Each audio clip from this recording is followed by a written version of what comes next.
Today is still January 11th, 2025, and I am at Whitewater State Park in Winona County, Minnesota.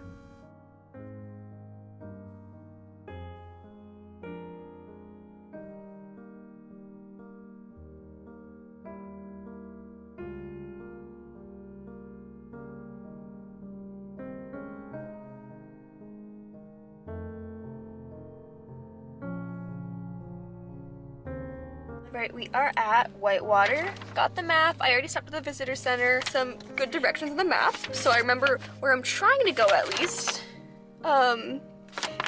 Even if I don't necessarily stay on the trail, I think I'll be fine. I said that last time too, though. All right, let's get going.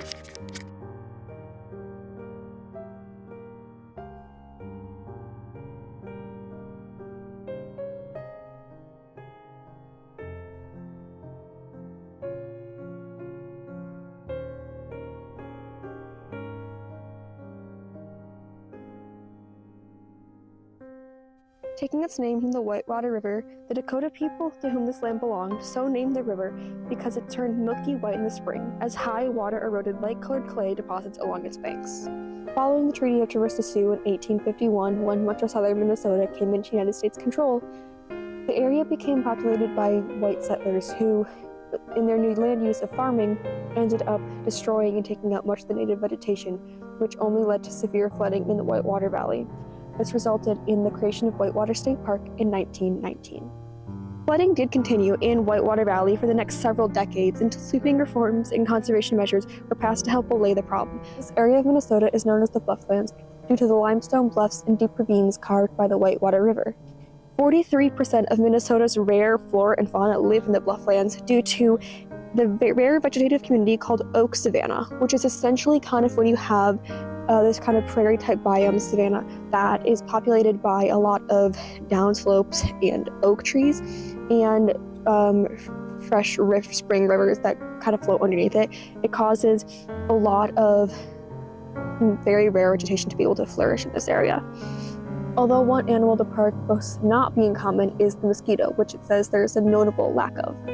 I will say I haven't noticed any mosquitoes, but I think that's probably due to the season and not the park itself. If anyone has been to this park in the mosquito season, I would love to know if you thought it actually had less mosquitoes than you would think normal. While visiting, you may see any of the 50 species of mammals and 250 species of birds, which call this park home. An animal many people do come to see are trout. Like in Carly, the brown and rainbow trout are very common here. There is trout fishing at the park, and that often attracts fishers. One notable attraction of Whitewater State Park that I will not be able to see today is the Elba Fire Tower. For a long time it was used as a fire tower, and now it is for recreational and educational purposes. However, it is only open for the public between April and October. So unfortunately it is closed right now and I will not be able to see it. Other notable places include the Meadow Trail, the Chimney Rock Trail, and Inspiration Peak. The nearest town is Altura, but your nearest city would probably be Rochester. It's about 23 miles away. And then if you are elsewhere in Minnesota, here are those numbers for you. Whitewater is located 107 miles away from the Twin Cities metro area, 173 miles away from St. Cloud, and 247 miles from Duluth.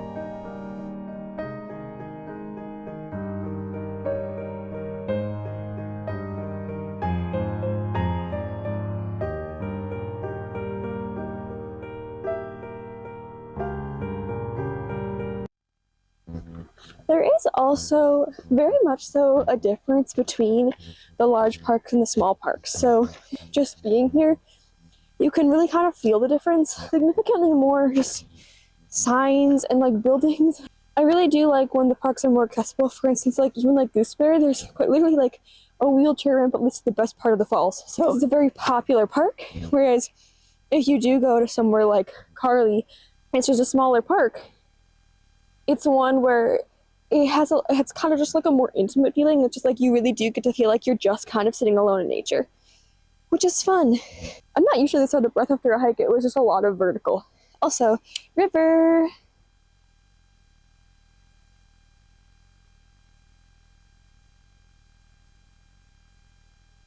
You know what we got here? That's a walnut. I'm not a good enough nature person to know which one of these trees is my walnut tree. That's one, and I saw some more before.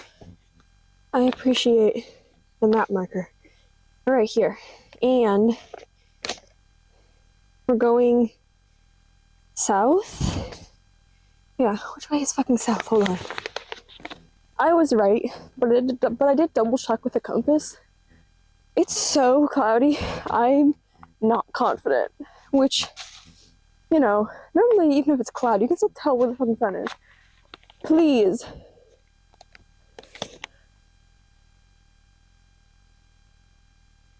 It's all the same fucking color.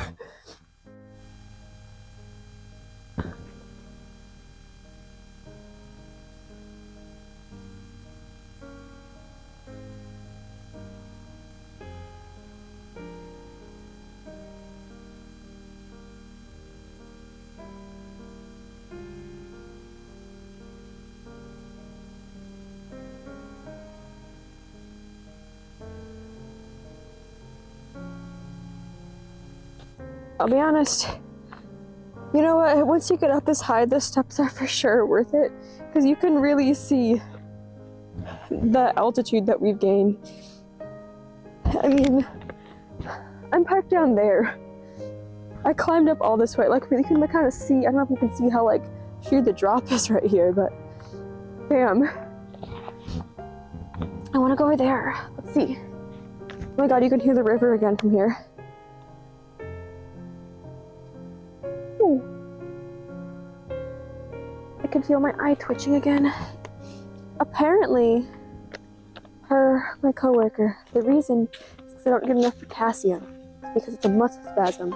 It's tiny muscle spasm hits my eye. I mean, like, it's literally fine. It doesn't hurt, it's just like really uncomfortable.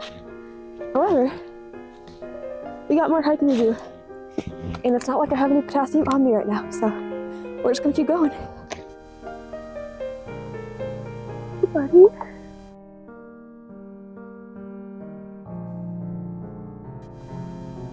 One thing I love is that even though all this is like all brown, there's just like bright green of all the pine trees right there that are like, we don't give a shit. We're conifers. We're gonna grow in whatever weather we fucking want. On the little overlook here. Oh. And as soon as you get close to that river, there it goes again. You can't really see out, but you can for sure tell it's down there just from the sound.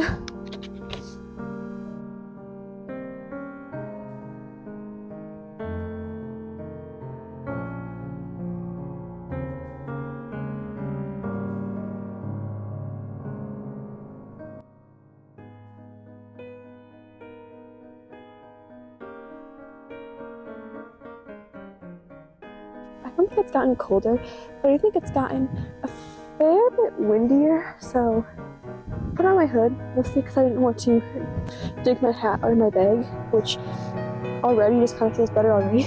Ooh, here, let me show you. So, obviously pretty much everything I've been walking on this whole time, this is a good example of the limestone. So, pretty much so everything here, limestone bluffs that were carved out by glaciers a very long time ago. Even before that, when, you know, like literally like millions and millions of years ago, when this place was kind of covered by shallow sea, that's how we get layers of sediment building up, which were then carved away by glaciers, which is also how we get all of our lakes. Geology in Minnesota is so fun, guys. Hey, you have to be at least remotely interested in geology and geography to be watching this channel, because that's all I talk about. Going outside into state parks, in our natural geology, in biology, and all these things. I'm not a scientist. I just like the pretty things. Like, look at this. Oh my god, tell me that's not literally gorgeous vista. There's the river down there. It's these limestone bluffs. There are the rolling hill as far as you can see. And we're not even at Inspiration Point yet, which is the only place in the park, they say, where no matter where you look, you cannot see any sign of civilization. It is It's like being able to see what this would have looked like before anything marred the landscape. Is it really? Is it a state park? There's my guy.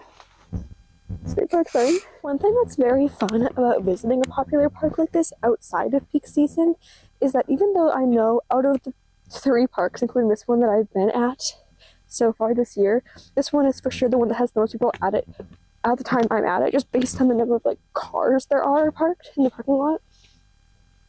Even though that's the case, I haven't really seen anyone. But I've passed a couple people here and there, about 5 so far, which again, way more than the one that I had at Carly Carlos and like the 2 or 3 that I passed at Carly this morning. But it's really kind of it's so big, you can kind of be anywhere. And you don't really run into people, but if this were peak season, even if that were the case, I'd probably still be seeing a lot of people, so it still feels really nice and like solitary, and I don't know if intimate's the right word, but like I'm actually getting to like experience nature as just being natural. But yeah, look at the river sneaking down there. Isn't she gorgeous? God, I love Minnesota. We have the inside scoop from my fellow hiker that there's supposed to be a really, really pretty view up here. So, let's see. Oh, I think she's for sure right. Yeah, there's a lookout right here. Here's R. So we made it here. So, in a mile. So we're gonna get to... This is Inspiration Point. This is what we were waiting for, guys. It's right there. Out there.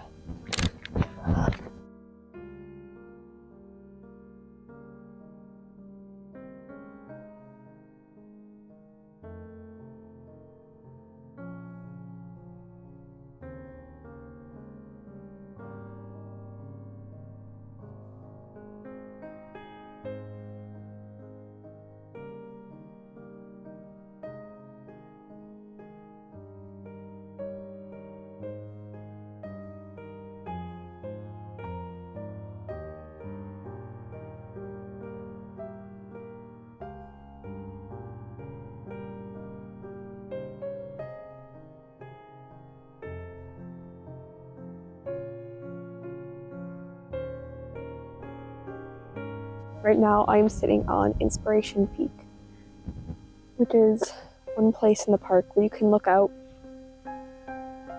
and see no sign of civilization. It's all just the river winding around and the rolling hills and the bluffs, which I'm currently sitting on.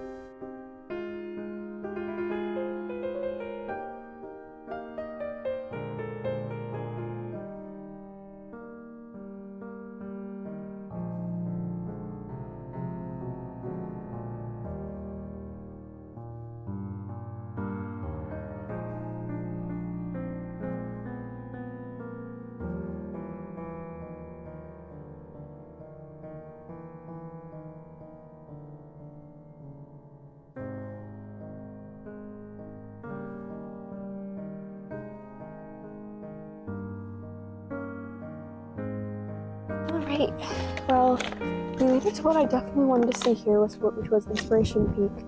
But apparently if you keep heading south down the Trout Run self-guided trail, there's like 5 beaver dams that are out right now. Tons of beavers, so we're gonna go see if we can find any. For the record, this is just me holding you straight out at my eye level. These are the stairs we're going down.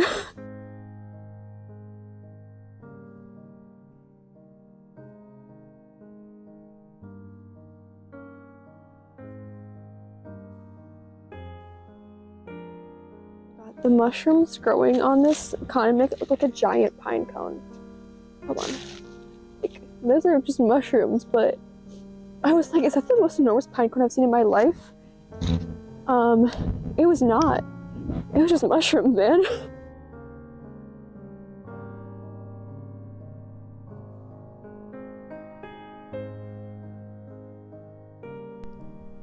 Okay, for some reason my microphone stopped recording at this point, so I'm just going to tell you what I was saying here.